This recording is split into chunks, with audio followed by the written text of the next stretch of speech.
I want to move on now to race and politics in this country. Mr. President, you recently said of Vice President Harris, quote, "I didn't know she was black until a number of years ago when she happened to turn black, and now she wants to be known as black." I want to ask a bigger picture question here tonight.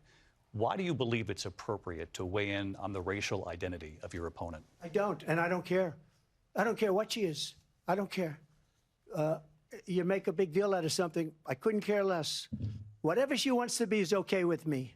But those were your words, so I'm asking. asking. I don't know. I mean, all I can say is I read where she was not black, that she put out, and I'll say that. And then I read that she was black, and that's okay. Either one was okay with me. That's up to her.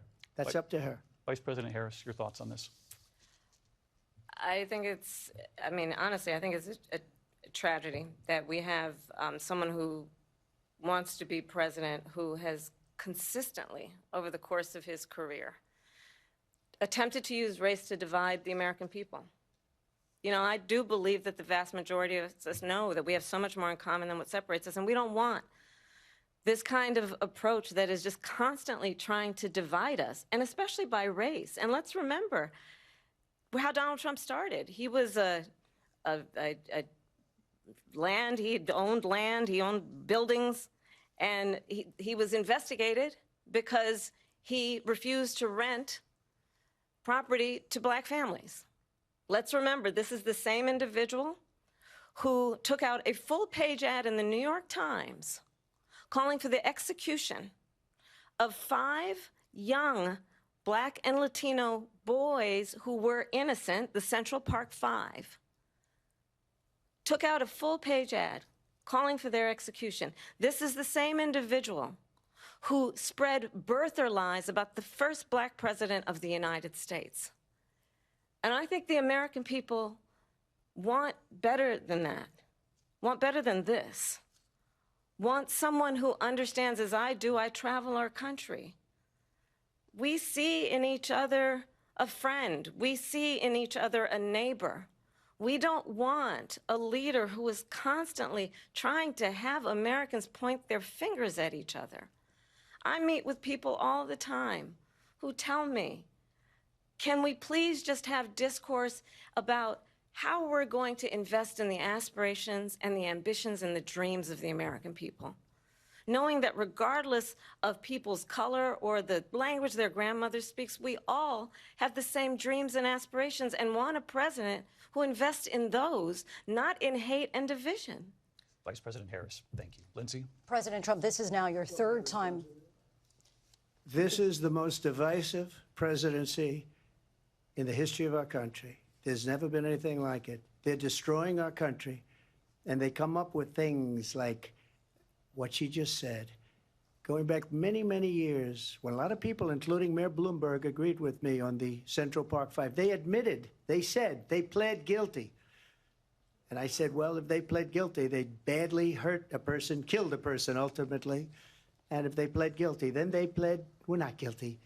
But this is a person that has to stretch back years, 40, 50 years ago, because there's nothing now. I built one of the greatest economies in the history of the world, and I'm going to build it again. It's going to be bigger, better, and stronger.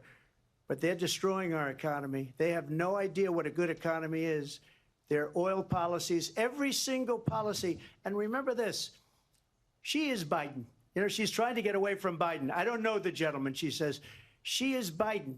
The worst inflation we've ever had, a horrible economy because inflation has made it so bad, and she can't get away with that. Thank you. Your time is up, Lindsay. I want to respond to that, though. I want to just respond briefly.